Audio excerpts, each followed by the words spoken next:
નમસ્કાર, ગુજરાત પ્લસ ન્યૂઝમાં આપનું સ્વાગત છે. હું છું મેઘા અગ્રવાલ. જોઈએ આજના સમાચાર વિગતવાર. કલેક્ટર કચેરી ખાતે 80માં સ્વાતંત્ર્ય પર્વની ઉત્સાહભેર ઉજવણી. આઝાદી મેળવવા કરતા તેને જાળવી રાખવી વધુ અઘરી. દેશભરમાં 80માં સ્વાતંત્ર્ય પર્વની હર્ષોલ્લાસ સાથે ઉજવણી કરવામાં આવી રહી છે, ત્યારે વડોદરા કલેક્ટર કચેરી ખાતે પણ આન બાન શાન સાથે ધ્વજવંદન કાર્યક્રમ સંપન્ન થયો હતો.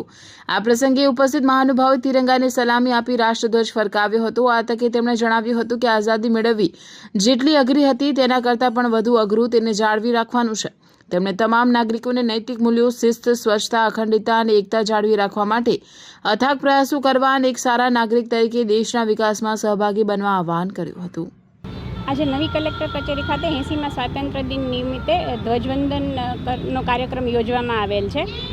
જિલ્લા કક્ષાનો જે કાર્યક્રમ છે એ માંજલપુર સ્પોર્ટ્સ કોમ્પ્લેક્સ ખાતે માનનીય ડેપ્યુટી સીએમની ઉપસ્થિતિમાં થઈ રહેલ છે.